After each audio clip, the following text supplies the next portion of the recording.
Why is DPH challenging in non-international armed conflicts? Imagine a situation where civilians are caught in the middle of fighting but are unsure when they can be targeted or protected.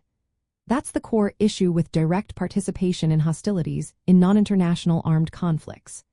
These conflicts are different from wars between countries because they often involve irregular armed groups and internal struggles. Unlike traditional wars, there are no clear rules about who is a combatant and who is a civilian. This makes applying International Humanitarian Law, or IHL, much more complicated. One big problem is that IHL does not give a precise definition of what counts as direct participation in hostilities. The Geneva Conventions and their additional protocols talk about it, but they leave a lot of room for interpretation. The International Committee of the Red Cross has issued guidance to clarify this, but it is not legally binding. This means different parties might see the same actions differently, leading to confusion. Another challenge is that civilians in non-international conflicts often switch roles. They might fight one day and then go back to being civilians the next. They do not wear uniforms or carry weapons openly, so it is hard for soldiers to tell who is a fighter and who is not. When civilians participate in hostilities, they lose their protection temporarily, but pinpointing exactly when they do so is tricky. It's a gray area that can lead to mistakes and civilian harm.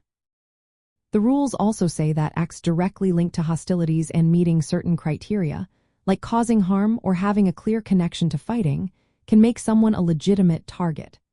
But in irregular conflicts, hostilities are often sporadic and unpredictable. Civilians might support fighters indirectly, like providing food or shelter, which makes it even harder to decide if they are participating in hostilities.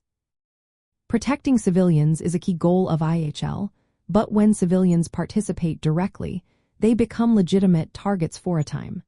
This creates a difficult balancing act for armed forces. They must avoid harming civilians while still trying to neutralize threats. The presence of civilians and fighters mixed together makes it hard to carry out attacks that are both proportionate and discriminate. Operationally, it's often tough for armed groups or military forces to distinguish civilians from combatants. Sometimes they may target civilians mistakenly, or they might hesitate to act, allowing hostile groups to operate freely. This uncertainty weakens the protections meant to keep civilians safe. Finally, many civilians in non-international conflicts participate repeatedly. They might fight, stop, and then fight again.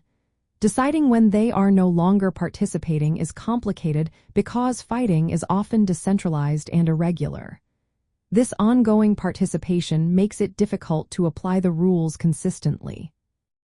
All these factors show why applying the concept of direct participation in hostilities in non-international armed conflicts is so difficult. It's a constant challenge to balance the need to protect civilians with the reality of irregular warfare. The rules are there, but their application depends heavily on context, making it a complex task for everyone involved.